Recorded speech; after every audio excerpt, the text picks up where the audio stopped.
Hey everyone, this is Will, and in this video we're going to take a look at formatting stems and multitracks purchased from loopcommunity.com. Now, it's super important, no matter where you get your content from as a worship leader, to make sure it's all formatted exactly the same way. We're in the middle of a series now talking about the three-part framework for using tracks. And that three-part framework is, number one, have a template for live performance. I've linked a video in the description of this where I walk through that template in detail. Number two, take that same template, format all your songs exactly the same way, no matter if they're from multitracks, loop community, praise charts, stuff you've made, wherever. And then three, eventually build a set using that formatted content. And we'll have a separate video where we walk through how to bring all this together in a set to use on stage. And I've linked all our individual videos below for how to format content in multitracks, how to format content in praise charts, and anything kind of related to that I think will be beneficial. But particularly in this video, we're going to talk about using our template to format content from loopcommunity.com. Now, the template that I'll be using in this video is available for free. You can head to fromstudiostage.com/template to download it. It's available for Ableton Live 11. You can use that in intro, standard, or suite. And the reason I'm going to be formatting my stems, I get this from a lot of people, is like, hey, I just bought content. Why do I have to go spend time to do this?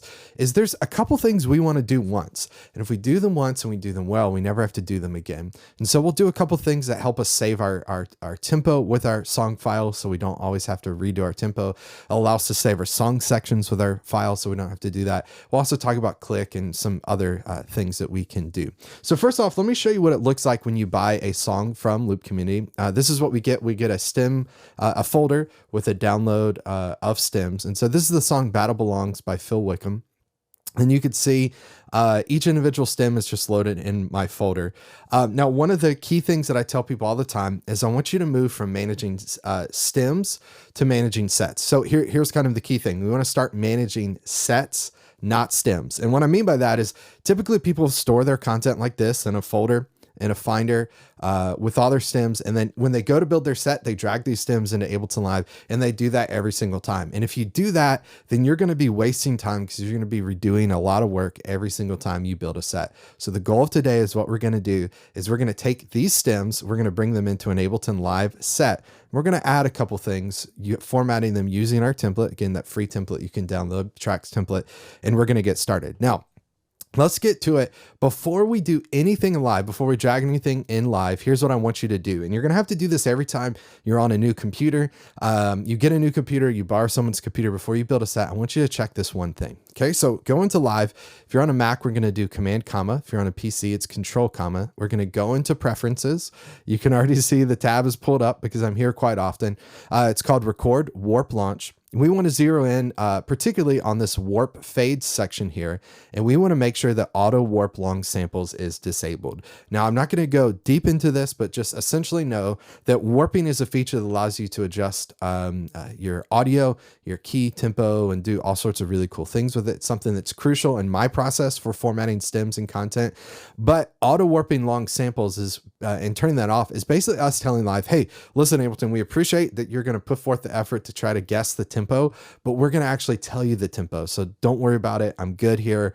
No need to do that. And so make sure you disable auto warp long samples. And what that's going to allow you to do is just allow you to drag your stems in and not have issues with your stems being out of sync with each other and out of sync with Live's grid. Now, that's the first thing. Second thing I want you to do is go on your computer to where your stems are. And what, again, another, I guess I could say mistake I see a lot of people make is they go into Finder.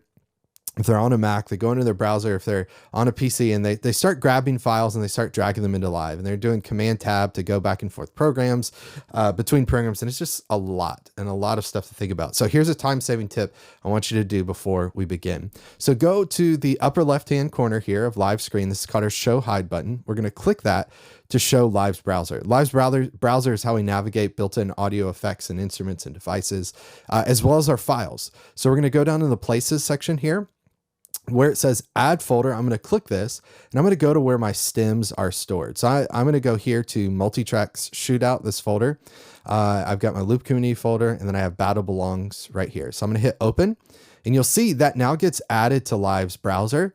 And I can click this, and I can access all of those stems, same stems that I'm looking at here, directly from Ableton Live. Now, that may not seem like a big thing, but that's actually a huge time saver as you work to keep you in the program, to not have to go all over the place. Okay, now next thing.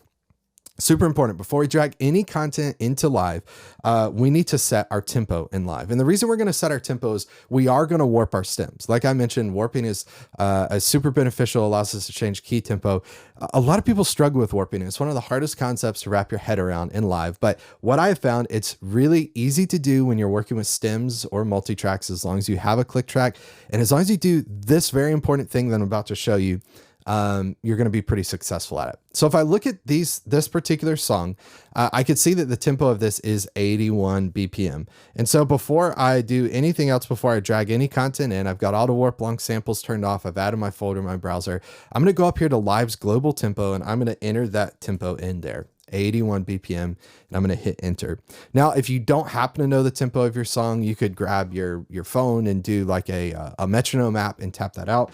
Another thing you could do is you could listen to your song on your computer, listen to the song on your phone, and use Live's tap tempo feature to 1, 2, 3, 4. And after 4 clicks, it's going to automatically start Live's playback. You'll hear the metronome going. That's a good way, if you're not sure exactly what the tempo is, to kind of figure that out using tap tempo. But the goal of all this is before we start, we want to enter that correct tempo. Again, in our case, it's 81 BPM. Okay, so now we're ready to get started. We're going to use our template here in just a moment. And actually, before I get started, I'm going to go ahead and add my template folder here. So we'll do add folder. We're going to do a similar thing. Go to my desktop, go to templates, and we'll just add that template folder. So now I can access my templates from Live as well too, which is great. Okay, so now let's hit tab. We're going to go over to arrangement view. If you're already here in arrangement view, don't hit tab and go to session view. We want to go to arrangement view. Arrangement view is our linear view. This is where our template is created for. And we're going to use arrangement view because working with songs are linear in nature, and we're still going to have the freedom to repeat and jump around. We're not going to have to chop our song up and do a lot of math to figure out how to get our song to do this naturally. It does this naturally. We're good. If you don't know what I mean by that, just stick with me and let's keep going. Okay, so we're in arrangement view. I'm going to go over to my browser, go to where Battle Belongs is. I'm going to select all my stems. So I'm going to click the top one here. I'm going to hold shift and select the bottom one. And then I'm going to drag this into my live set. But I want you to watch before you do this, watch me do this and then pause the video and you can pick up and do it. Okay. So I'm going to click here. I'm going to drag. And before I let go of my mouse, I'm going to press Command. Okay. And I'm going to move these over. And what's going to happen is as I drop these into my live set, they're all going to go into individual tracks. Okay. So the key there, the trick there is as you click and drag, keep holding your mouse or your trackpad or whatever you're doing. And then before you let go, hold Command. If you're on a PC, it would be Control. Okay. So on a Mac, Command, on a PC, Control. Okay. And what that does, the benefit is all our stems drop in at the same time. We don't have to individually drag stems. Just makes life a whole lot easy. Okay. Now, next thing I'm going to do is I'm going to go and find our click track. So actually here's our click and our cues. I want to hold shift because I'm going to select both of these tracks. Okay. So I clicked on the click track. All right. Say that 3 times fast. I'm going to hold shift and I'm going to click on the cues track. And then I'm going to click and drag and I'm going to move this up to the top of the set. Okay. That's going to become important here in just a second. Now, the next thing we want to do is we want to warp our stems.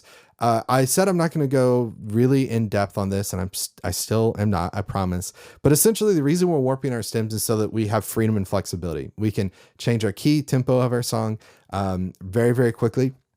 We can edit our song very quickly. We can jump around in our song with our song sections and locators. And warping is what allows us to do this. Again, a lot of people are afraid of warping, but by adding in our tempo up top, and having a click track with our stems, it's going to make it super easy to do. So let's go to our file here. I'm going to scroll all the way to the bottom of my set. And I want to select my bottommost clip. Okay, so here's my clip. Here's my track. So I'm going to select the clip. And then I'm going to scroll up. I'm going to press shift and then select my topmost clip. So what I essentially did is I selected from the bottom all the way to the top. What's crucial here is you got to make sure the last clip that you select is your click track clip. Again, say that 3 times fast. That's why we moved our click all the way to the top. Okay. So if you look in my example, you'll see my click is up here at the top. It's the very last thing I selected. Okay. Now, while continuing to hold shift, I'm going to double click because I want what's called detail view to open up down here at the bottom of live screen. So you'll see when I do that down at the bottom here, it says 24 audio clips and 24 tracks are selected. And what that means is, as you guessed, I have 24 audio clips that are in 24 tracks and they are all selected. Okay. Here's what we do to warp. This is very, very simple, very easy. Go over here to this warp button, and press warp. Okay, that's essentially it. Because we added our tempo incorrectly, we're going to go an extra step, and I'll mention some things that could change that, make that maybe a little more difficult, but that's essentially it. We hit warp, and then I'm going to go in and change our warp mode to complex. One kind of note here, don't do complex pro. It's not a more professional version of complex. It's only what you use when you're changing key of a song. Okay, so if you're going to change your key, then you could use Complex Pro. And Complex Pro is the reason I don't use it all the time is it technically adds CPU, but you're not going to have an issue with that. But what you are going to have an issue with is it can tend to add some like weird digital artifacts. And I'm okay with those artifacts when I'm changing key in the moment or in rehearsal and need to do it really quickly.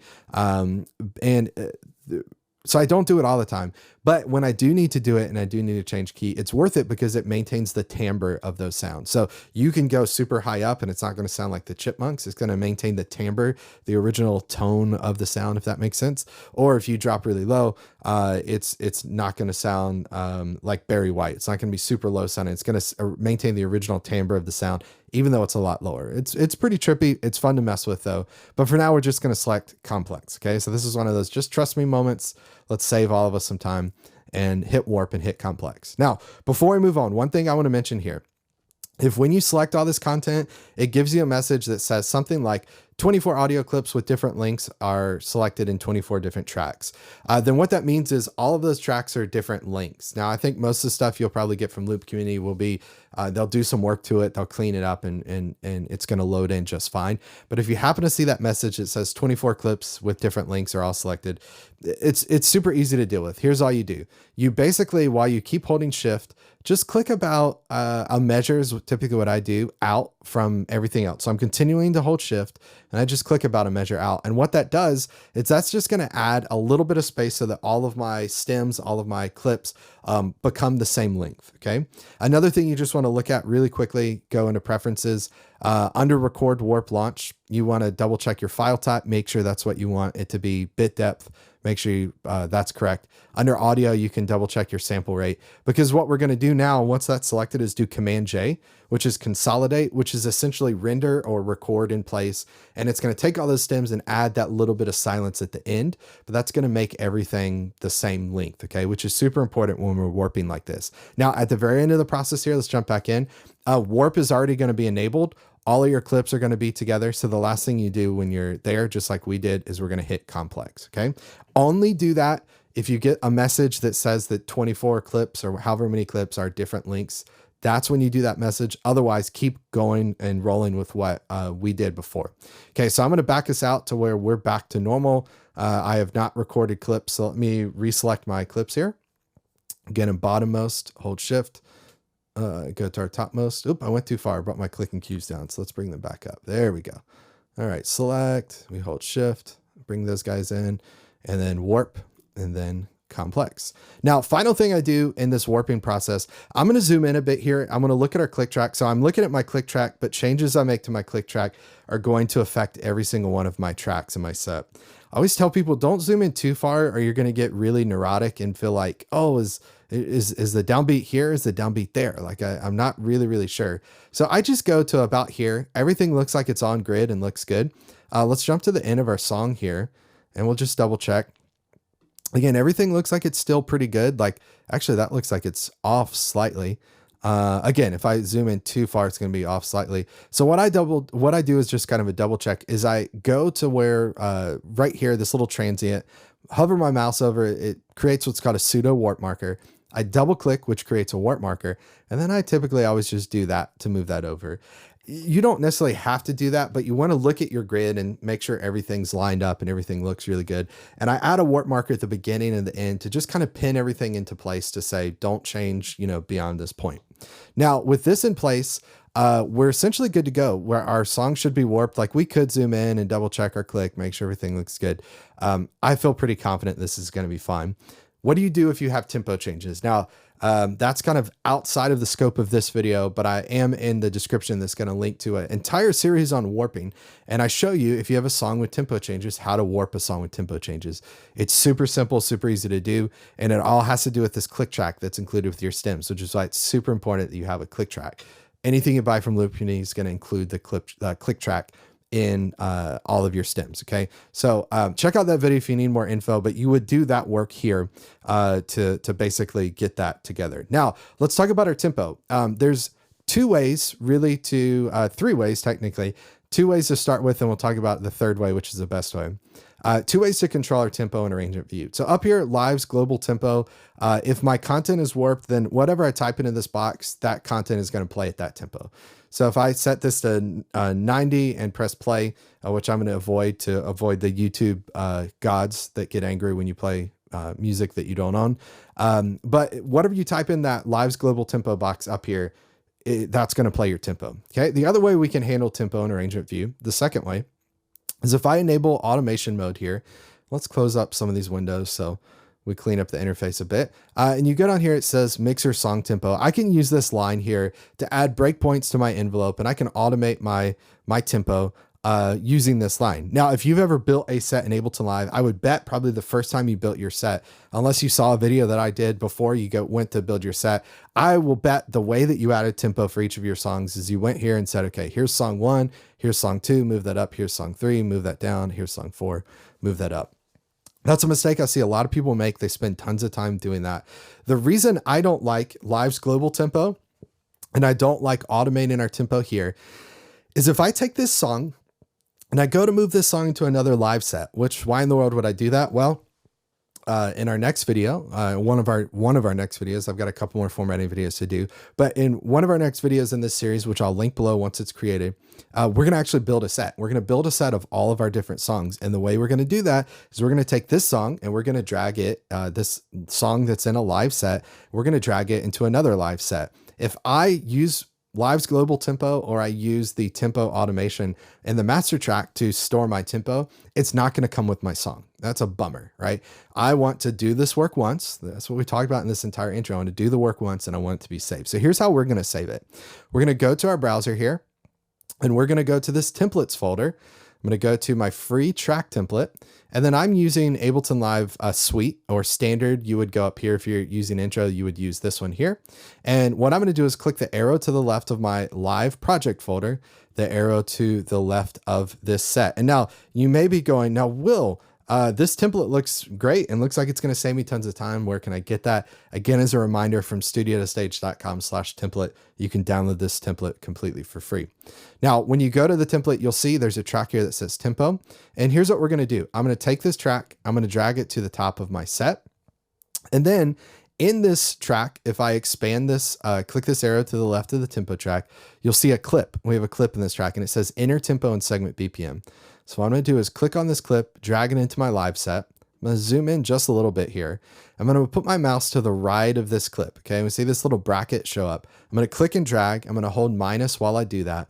And it's super important that my tempo clip spans the entire range of my song. So if I have a stem here, if I have a clip here, I want to make sure that my tempo track goes the entire length of that. So what you don't want to do is like stop your tempo at your click here, because there's still a lot of song left. We have this fade out. It's pretty long. We could trim it if we wanted to. We could cut that down. But I want it to go the entire length of my track. Okay. Now what I'm going to do is double click on the clip here, and this is going to open up detail view. And we want to go to this section right here that says BPM. This is called our segment BPM box. And what I'm going to do is I'm going to type the BPM of our song here, which is 81 BPM. I'm going to hit enter. And then I'm going to go to this follow button and I'm going to click it, and it's going to change from follow to lead. Now, if you're in previous versions of Live, it's possible that your button there says slave and you click it and it goes to master. Essentially what that means is Live is now going to get its cues, its information about what tempo to play at from this clip. So you can see Live's global tempo is grayed out. If I show you the master tempo over here again, see how that's grayed out. The reason both of those are grayed out is the tempo is being driven by this BPM box here.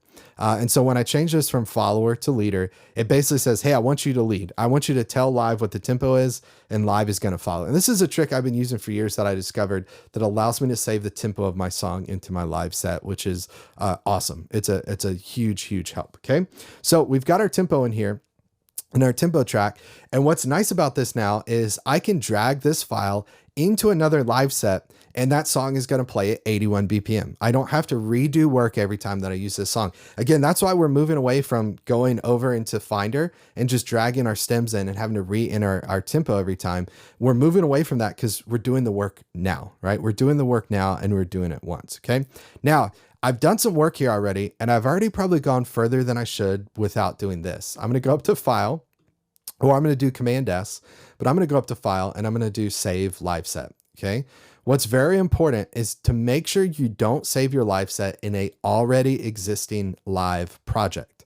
So what I'm going to do, and a lot of you may, if you're on a Mac, this is probably what it looks like on a PC, you know, God bless you. I don't know what it looks like for you on a PC, but you want to make sure it doesn't save in the where location. It doesn't save into an already existing live project. So all you do is click into here and go back out to a higher level. So for me, I'm just going to go to the desktop. You could select a hard drive, but a folder or a location that is not a already existing live project. Okay. So now let's save it. I'm going to type our name in here. What I personally think is important is deciding on your naming convention you're going to use for songs and stick to it. So I think it's helpful, beneficial to include the tempo, to include the key, and maybe any information about the arrangement. If it's the default arrangement, if you wanted to, you could put default in the file name so that you know it's default. If it's an arrangement with a shorter intro, you could put shorter intro, whatever you want to do. But for the sake of now, I'm just going to include our key, which is D flat. And I'm going to include our tempo here, which is 81 BPM. Okay, so now let's hit save. And it's going to tell me, do I want to delete messages, delete files? This is just because I did that consolidate thing earlier. You're not going to need that because I've consolidated, but I'm not actually using files. So now the last important, and this is a very important step, is before we move ahead and keep going, we're going to go to File. We're going to do Collect All and Save because we want to make sure that everything that we've added into this file over on our hard drive gets pulled from different hard drives, gets pulled from our desktop or wherever those files are and brought into one central location into a single live project folder, which is this project folder. Okay. So we've got everything saved. We've got our tempo saved. Let's keep going and let's keep moving on. The next thing I want to talk about is our click track. So I'm going to close Live's detail view up here. Let's go back to our browser and let's talk about click. Now, if you're using the free template that I mentioned, our tracks template, then what you can do is click on click and drag this to the top of your session here. Okay. Now included in the template is a free audio click. And what's great about this is you can drop this sound in. We're in 4/4 and I'm going to just drag this audio clip to be the entire length of the song. One important thing, if you're using a song like this and you have a click track as a reference, then you want to make sure, you want to make sure your click stops when the click of the song stops. And so that's what I'm doing here. Now, a couple questions. And since I made a couple of these videos, a couple of you have come up with some really good questions. Like one, well, Will, why would you add an audio click in if you've already got the audio click included in your file? So right here, you look, we've got an audio click here. Why would I bring another audio click in? I'm just complicating things. Well, something that's super important to me, and I think this is a good skill and something you should pick up, a good practice, is you should have a consistent click that runs throughout all of your songs, right? So no matter what song you're using, you press play, the click sound, I believe the guide cue sound should be exactly the same for every single one of your songs. So if you're getting a song from multitracks, you're getting a song from Loop Community, and you've got an original song, the click sound should be the same for each of those.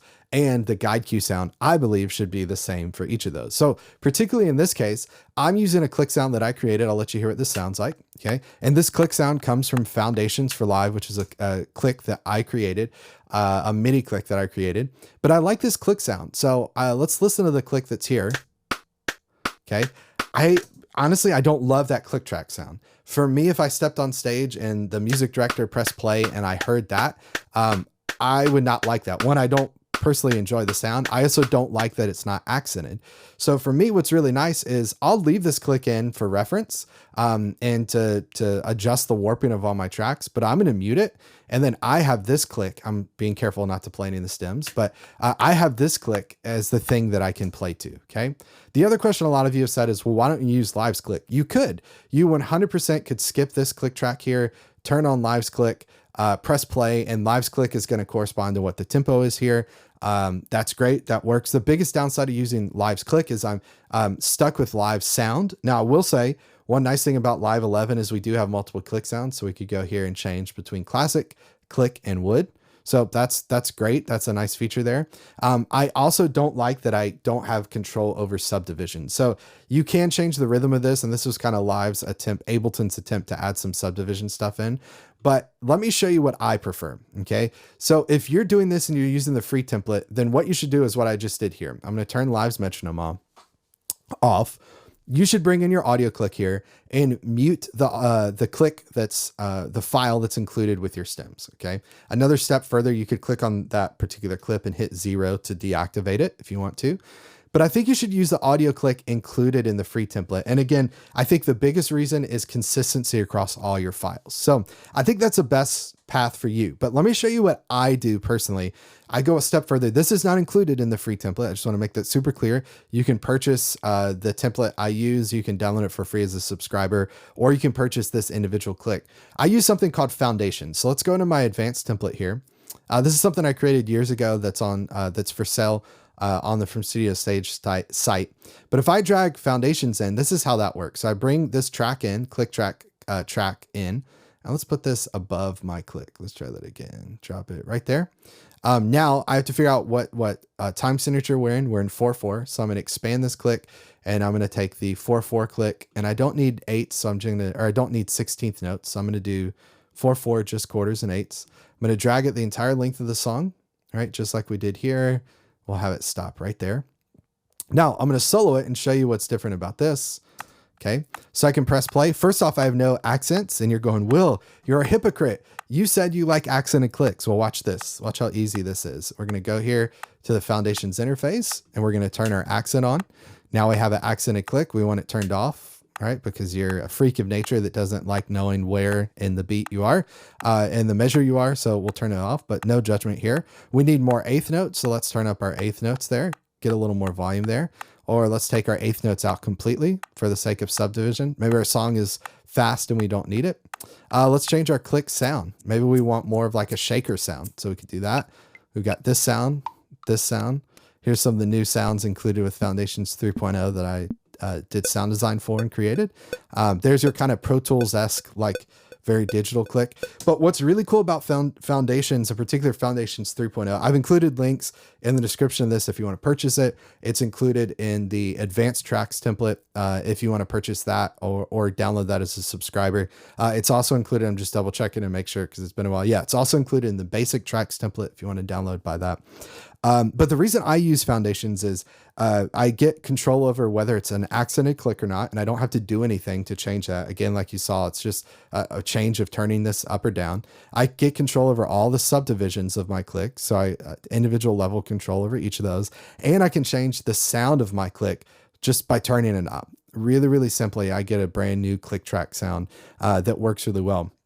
Foundations for me was super huge. The reason I created this, I was living in Florida, working in a multi-site church, and I was building live sessions for all of our campuses. And so I would format a song once, but one campus would love the click sound. The other campus would hate the click sound. One worship leader I worked with wanted this click sound. Another worship leader I worked with wanted this click sound. And depending on the song, we wanted to change the subdivisions. So the way around that for me was I created Foundations 3.0. Now this is not a sales pitch, so I'm going to move on. But I think regardless, whether you're using Foundations or using the audio clip included in the free tracks template, I would highly encourage you to go that route so that every one of your songs is formatted exactly the same way and has a consistent click track. Okay. So now let's go ahead and delete Foundations because I want to stick with the click that is, stick with the click. I like that. That's included in our session. Now, the next thing I want to talk about is let's look at this file just for a second here. Let's kind of zoom out. I'm going to close this. This is, it's not overwhelming looking, like it's pretty easy to follow, but where is our verse? Okay. So I want you to look at this and tell me exactly where our verse is. Where's our chorus? Now it's possible you might have like a chart for this. And so you're looking at your chart and you're going, measure 23. And you look here and go, okay, measure 23. There's our verse. There's our chorus, whatever. We do have this cues track, which will be kind of a guide to tell us where things are. But looking at this song initially, I don't know where my song sections are. So a nice feature in Ableton Live is the ability to add locators. And what I could do is go to a song section here and let's listen to our cues just for a second. And we'll solo those to not hear anything else. Down chorus 2. Down chorus. Okay. So this is going to be a chorus. So we're going to go to measure 22. I'm going to right click, do add locator, and I could call this chorus or down chorus or whatever I wanted to there. But then what's really nice with this chorus, again, I'm going to solo just our click here. Let's add another one. Let's just say for the sake of time now that this is going to be our verse. Okay. And again, the reason I am, soloing this stuff is to not accidentally play the music and get taken down on YouTube. Now with locators, what's really great, I could double click on them and start from there. I could jump to this section. We talked about having freedom and flexibility. So I could select my verse, jump to my verse at the next downbeat of 1 to have a really smooth transition to it. Let's jump back to our chorus, right? Locators give me a lot of freedom and flexibility. So you can imagine taking this entire live file, adding locators throughout it. And when you look at it, you go, oh, there's my chorus, there's my verse, and it's super easy to see. But unfortunately, locators do not come with our live file. So again, you remember we're building a live session file here. If I go to take this file to drag it into another live session file, like what we're going to do to build our set, these locators are not going to come with it. So I see a lot of people that do the work to add their locators into their set. Then they go to build their full set with all their individual songs. And guess what? All that work they did to add those locators in is gone. Like it didn't maintain the work that they did, the effort they put into it. And it's just a really big time waster. But do not fear.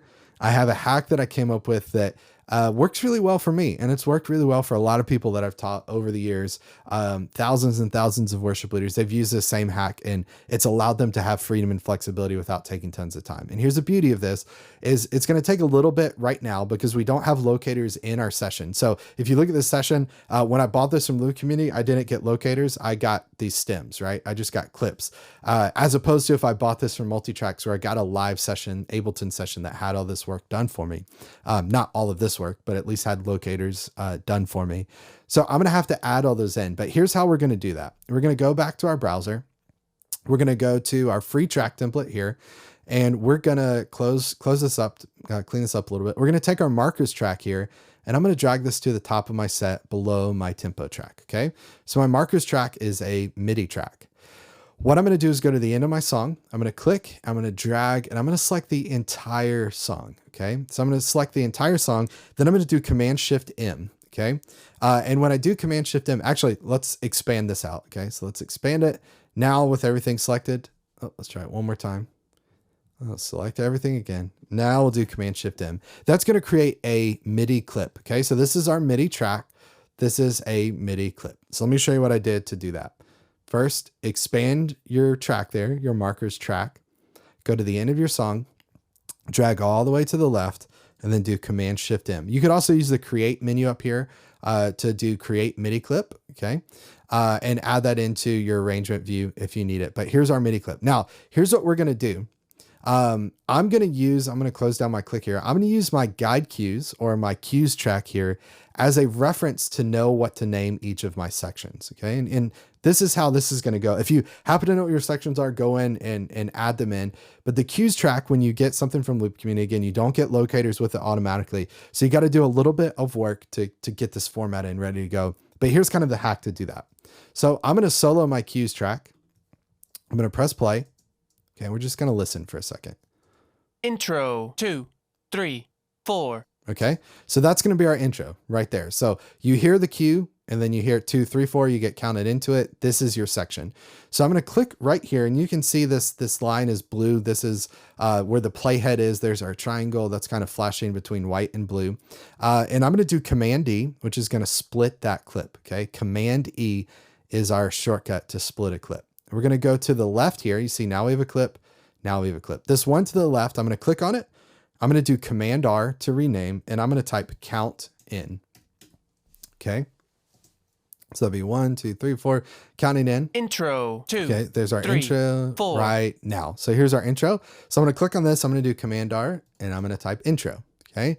Now let's hear what this section is. Verse. Okay. So then we jump here. We'll split it, Command D, click on this clip, and we're going to do verse. Now what I'm going to do is I'm just going to jump directly to my guide cue. Verse 2. Play it. Okay. And then split. All right. Do Command D.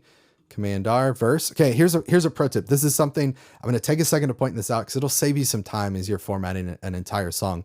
I have basically 2 verses back to back. So what I did is I split this clip and it immediately took the name of the previous clip, which is verse, which is super helpful. So I don't have to go and retype verse. I just split it and it automatically assumes it. Now, one nice thing that could be cool here is I could go into this though and say verse, and I could say add drums. Or I could put the chord progression 1, 6, 5, 4 if I wanted, right? Whatever info you want to add there, add. But for now, I'm just going to do verse. Okay. So I'm going to go through this entire song. Down chord. You can watch this process. And if I remember to hit the right keyboard shortcut and it'll stop jumping back like that. Down chord. To get it. Okay. So Command D and I'm just going to put chorus. I don't need down chorus. Okay. Let's listen to this one. Turn around. Turn around. And let's split this. Oop. Turn around. 2, 3, 4. All right. Looks like we have potentially a time signature change there, but for now, we're just going to keep this the way it is. Okay. Turn around. All right. This one. Verse 2, 3, 4. All right. Now let's split this. This is verse. All right. And let's go here. Verse 2, 3, 3, 4. All right. Let's split this. That's verse again. And I'm just jumping ahead. Again, Chorus. you're kind of watching me as I do this, but I'm jumping ahead, splitting right where we land, chorus. Down bridge. I'm just going to call this bridge. Oops, I keep hitting the wrong thing. And I did it one more time. This will be the final time I'll finally get it right. Command D. There we go. Which one is this? Bridge? Down bridge. Down bridge. But we're going to call it bridge. All right. Hear this again. Bridge. Split it. There's bridge. I bet this is bridge or chorus. Bridge. Another bridge. It's a worship song, so we got to have like 5 bridges before we go. Chorus. Chorus. There's our final big chorus. Okay, chorus. And we got a couple more sections and we're done here. Tag. 2, 3, 4. Another nice thing that's that I particularly like in doing this is I get a chance to go, maybe I don't want to add a tag there. Maybe I just want to skip that part and say, okay, there's no tag because I think it's a tag and then we end. If you want to add it, great. If you don't have to. This is one of the really nice things about using Ableton Live as opposed to using Prime or Playback. I can make a lot of these decisions myself. I can rename sections. I can remove sections. I'm not locked into Loop Community or Multitracks decision about that song section. For instance, there's songs like, I think Oceans that says it has like 8 bridges. Well, it's really like a bridge and then a repeat bridge. So with that and using Ableton Live, I can just make it 1 bridge, 2nd bridge. I'm not locked into that, which is kind of nice. So tag. This says tag. We'll do it for now. Okay. So Command D. Oop, split the wrong track here. That's what I get for talking when I'm trying to work. And we'll call this tag. And then a quick turnaround. Outro. 2, 3, 4. There's our outro. We'll split this. Call this outro. Okay. And then end. 2, 3, 4. End. Okay. So we'll do this one more time. We will split Command D, call this end. Okay. So what's nice thing with this markers track, and let's hit save. So we save it is, let's say I want to jump to the chorus. So I can click on chorus, press play, and I'm on the chorus. Click on this chorus, press play, and I'm on the chorus. What's really nice about this is I've saved all that song location, song section information into my song. So as I go to drag this song into another set, that's going to come with it. Now at this stage, I'm not going to add locators back into my file. I may do that when I build my set at the very, very end. But if not, then I'm fine with this. This is enough for me just to have these locators, have these markers in my file that are going to let me know exactly where my song sections are and where I go. And I feel pretty good about this. So again, I'm going to hit save and we've got our locators, our markers track added in. And using our guide cue again is a good reference to go throughout there. Now let's talk about our guide cue. In a Loop Community file, it's going to be called cues. We just listened to that. A lot of people call it guide cue. They call it cues. They call it slate track. And essentially it's just our way to know where we are in our song, right? We hear verse 2, 3, 4, whatever. So what I do when I'm working with the template, I'm going to go up here. We're going to go to guide. We're going to drag this in and we're going to put it after our tempo track. So we want to stay in order here. And you've got a couple decisions you can make. Two things I would consider. One, I would say that as you're doing this, if your file already has a guide cue in it and you're fine with it, then just take the guide cue that's here and move this up to that guide cue track. Okay. I think it's important to keep the same consistent stuff up top here. But just move your guide cue up to the top here so that that's in a consistent place. That's perfectly fine. You could delete this track if you wanted. I'm going to put it back for now though.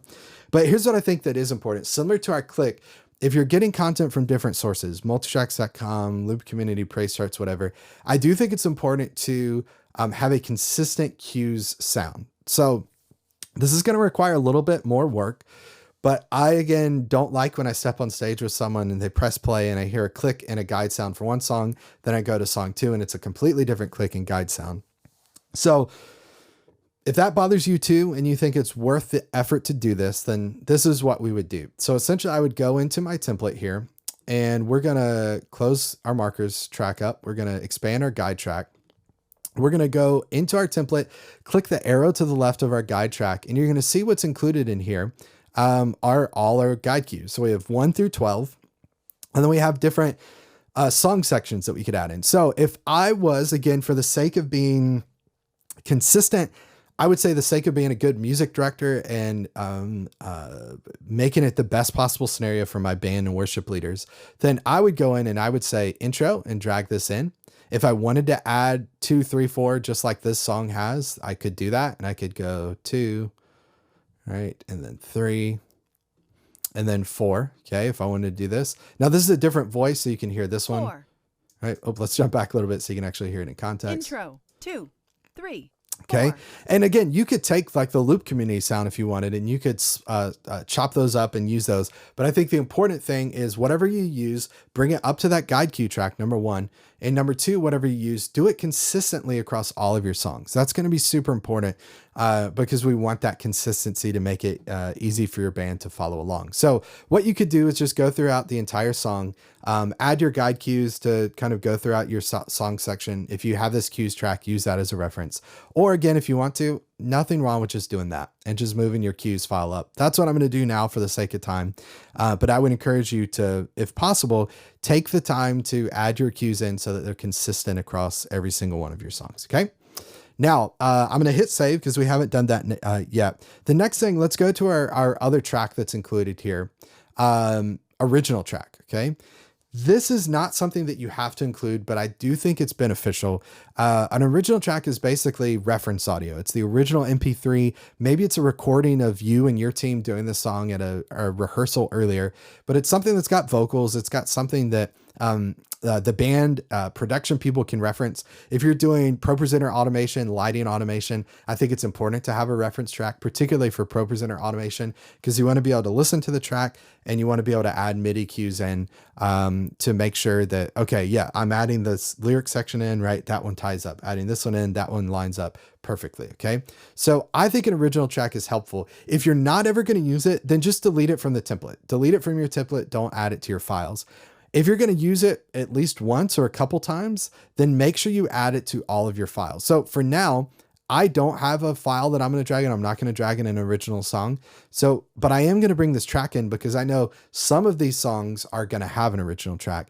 So if some of them are going to have it, it's super important that I bring that track in so that all my files, all my sets are formatted consistently. Remember the 3-part framework for using tracks: template, format your songs, and format every single song exactly the same way.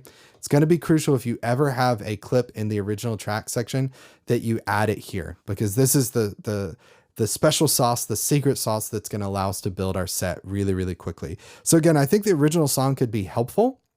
I think it could be beneficial, but I think it's important that we add that in if we're ever going to use it. Okay. So let's add that in. Let's hit save. Let's do kind of our final piece here. Let's look at all of our stems. And again, let's take a look at this song. This song Doesn't look overwhelming to me, but there's a lot of stuff here. So it's kind of hard for me to kind of take everything in, right? There's a lot to process. So what I'm going to do one thing, and then let's see if we can clean this up and make this file look a little better. So the first thing I'm going to do before we start to wrap up is I'm going to compare the track structure of my template to the track structure of this song. So we're just going to slow down for a second. Click. We have click. Tempo. We have tempo. Guide. We have guide. Markers. We have markers. Original track. We have original track. Okay. I'm going to stop at that point. That's super important. I've got to make sure both of those are lined up, that my template perfectly matches my tracks, and it does. Now let's talk about managing all these stems that we've got though. Okay. So I'm going to go to click here. Again, I'm going to keep this included in the set just as a reference. And I was using this to warp everything. So I'm going to leave it in there, although I've got the track turned off, right? So that's turned off there. And if I wanted to, like I said, I could go the extra step of deactivating it if I wanted. So I'm going to select the click track, okay, not the clip. The clip is here. The track is here. I'm going to scroll down. I'm going to press shift and then select this bottommost track. And then I'm going to do Command G. This is my keyboard shortcut to group tracks. Okay. Command G, Control G if you're on a PC, Command G if you're on a Mac. I'm going to go to this track here. I'm going to do Command R to rename this. It'd be Control R if you haven't guessed already, if you're on a PC, and I'm going to rename this, and I'm going to have it match the naming convention of how I name this song. So Battle Belongs, and we'll say D flat 81. Okay. Now I'm going to close this up, and let's close this up and close this up. And now let's take a look at our song. I'm going to hit save again one more time. This looks like really simple and easy to manage, right? This is like, I can look at this song. I don't feel overwhelmed. I can clearly see like, okay, here's my bridge. I could go in and rename these if I wanted, like add my song name here.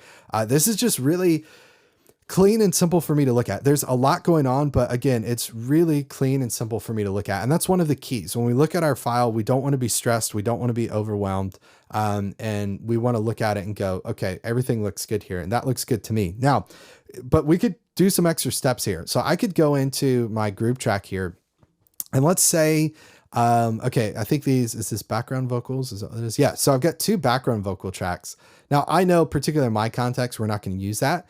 What some people would do is go through and delete this, or they wouldn't add it into the set initially. But what I find is super important is add everything in, and the stuff you're not going to use, do this. Just turn it off. Okay. So I'm just going to mute this. The reason why that's important, having multi-tracks is really beneficial because it gives you a lot of versatility. It lets you take those same stems, and if you have an acoustic set or something that you want to be a little slower ambient kind of set, then you can take that same content and just mute other things, unmute certain things, and suddenly you've got a brand new sounding set, right? Which is super helpful. But the other thing is, let's say normally my bass player is here. I don't need a bass track, so I'm going to mute this. I'm not going to like ask my bass player to not play bass because I have it in the stems. So I'm going to mute this. But let's say, God forbid, something happens with our bass player. They call out Saturday evening, they call out Sunday morning, and we have no backup plan.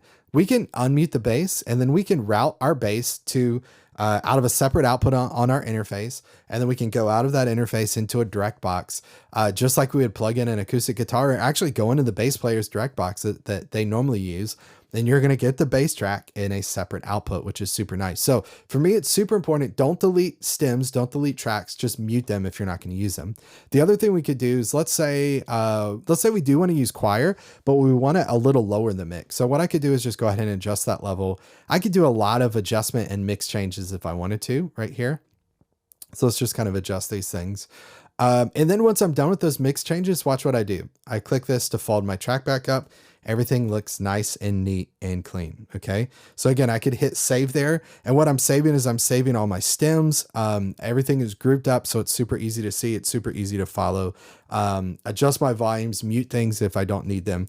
And it makes things really, really neat. Now, the other thing is, all of our MIDI routing is handled by our template. So I'm not going to do anything with MIDI. I'm not going to map to say play or stop or my previous locator and next locator buttons. All of that is handled in my template, so I'm not going to mess with that. But the thing I am going to do now is I'm going to start making decisions about audio routing. I'm going to make decisions about what stem goes where to not what output, but what grouping. The way I'm going to do that is by using sends and returns. Now, again, for the sake of time, I'm not going to dive super deep into this. I'm just going to mention I've got a tutorial on why I use sends and returns, how to set this up to give you a better picture. And you'll really see this come to fruition when we get to the final stage where we build our set of content. But here's what I'm going to do now. First, I'm going to delete the return tracks that are in this set because they're the default ones. So they have reverb and delay. And then I'm going to add 4 return tracks. So we're going to go to our create menu and we're going to do insert return track. The reason I'm inserting 4 return tracks is I know that I have 4 return tracks in my free tracks template. And it's super important that however many return tracks you have in your template, you have the same amount of return tracks in your song file. As a side note, again, please watch those tutorials. Return tracks do not equal outputs or numbers of outputs on our interface. That's how I used to think about it. But return tracks are just groupings, right? But what's important is that return tracks in our song match return tracks in our template. Okay, let's get to it. So I'm going to save this now. Now what I'm going to do is make decisions about where my song files go. Okay, so we're going to open this group track here. And we're going to start looking at each instrument. Okay, so I'm going to group all my guitars together. So here's an acoustic. Let's find all our other guitars. We'll skip over bass. We'll go to electric. So I'm going to hold command, click on electric. There's electric 2, hold command 3, 4. Wow, there's a lot of electric guitars here. All right, 7. All right, I think that's all our guitars. Let's look pad.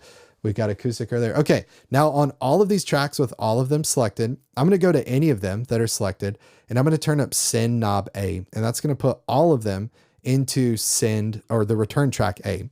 What that means is I'm grouping all of my guitar stuff into return track A. Okay, now let's go through the rest of our content. Let's put all our key stuff together. Okay, so let's see what we have here: synth, piano, pad, organ. And you could do this kind of however you want to, but I'm gonna pick all my synth type things. Okay, and we're gonna put that into B. All right, we've got 2 return tracks left. Let's do all our percussion type stuff. Okay, vocal effects. Even though that's a vocal thing, it's a effects thing.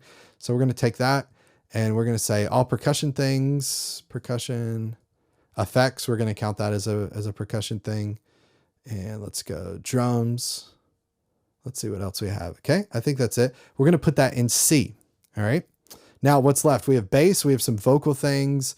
Let's call this, because we're not normally going to use our bass, or at least in my context, I'm not normally going to use vocals. Let's call this like aux or something. Okay. So I'm going to select everything else that remains. Let's just go through. And the way you group stuff is going to be completely different than the way I do it now. Please. Sometimes I do tutorials and someone says, but you said in that one tutorial to do this. This is not a moment where I'm saying split your tracks the way I'm doing this. If you're interested in a tutorial or my suggestions on how to split things to outputs, like suggestions on groupings or whatever, let me know. Leave a comment and we'll talk about that in a future video. I'm not telling you right now to put vocals and bass together typically. I'm just saying for the sake of this example, this is what I have left. So this is what I'm going to do. Okay. So for this final one here, we're going to turn up the D knob. Okay. And we're just going to look through and make sure we've accounted for everything in our file. Okay. We haven't accounted for our click, and that's fine because we've already done that elsewhere. All of that looks good. So now let's group this up. Okay. And let's hit save. Now let's look at our click here. So our click here is already routed because we brought this in from our template external out 1. Our guide is already routed external out 1. And what's nice is I group this track up. And what this means is all of my tracks are going to follow those groupings, those routings that I made. So all my guitars will go to return track 1, everything else B, C, D. Okay. Final thing I need to do here is I need to go to audio 2 and change it from master to sends only. And what that means is all of those separate output routings that I have are going to keep going. So everything's going to be routed to return tracks, but I now have a master volume for my song. And this is huge because I hear people all the time say, oh, how do I manage track volumes for when I'm, in live performance, or how do I manage all my volumes when I'm leading worship? Well, you send your tracks to return tracks and then you manage your volume this way, right? So if I need less, pull it down. If I need more, I push it up. And then what's cool is all of these go to my return tracks, and I'm not going to deal with this at a song level right now. I don't care. But in my actual template, what I would then do is go external out on each of these and route those to outputs on my interface, right? So I'm not going to deal with this now because audio routing is handled in my template at the template level once I build my set. That's already decided in my template, and it's going to be easy to change in my set. But what I'm able to do with this is now I can take this entire song and I can drag this into a whole nother file. I can drag this into a set where everything is together, and everything that's going to come with it is my tempo. My song sections are going to come with it, my guide cue, all of my stems. And what's cool here is note that this song has, I'm not going to try to do math, has, you know, I don't know, what do you guess, 20 stems or whatever with it. I could have another song that has 4 stems. And because the way I've formatted this, all of this content's the same. And that song with 4 stems, I just collapse it and it's going to look exactly the same as this one. And that's not going to throw off the final step when I go to actually build my set, which is great. Okay. So final thing I'm going to do here, I'm going to hit save one more time just to make sure that I've grabbed everything as I've worked. I'm going to go back to collect all and save and hit this just one more time to make sure that everything is brought back into my set, into my current live project folder, that I haven't missed anything. It's also a good thing just to, in case you miss something or forget to do collect all and save, it's a good thing to do at the very end of your process, just as a reminder. So that's a look at formatting songs from loopcommunity.com. The reason we did this whole thing is so that we can then take this song and eventually build a set with it. What I'm going to do is I'm going to put a link in the description of this video for that video. If you're watching this before I've recorded it, you're going to see something that says video coming soon. And then as soon as that video is recorded, we're going to put that in there, because what we'll do in that video is take content from multitrack, content from Loop Community, bring it all into one set that's going to have a consistent guide, going to have a consistent click. Everything's going to be really easy to manage and see, and our life is just going to be so much easier. And again, we have the freedom and flexibility, and we didn't spend hours and hours of time to do this. So I would highly encourage you, download that template. Again, you can get it from studiotostage.com/template. It's where you can find the free download. You can format your songs, and then eventually you can build a set with those formatted songs. Do the work once in this individual song, and you're going to be good to go. So thanks so much for watching this tutorial. We'll see you next week, 10 a.m. Central, same exact place you're watching this. You'll find it next week. Thanks for sticking around, and we'll see you on the next one. Take care, everybody. Have a great week. Bye.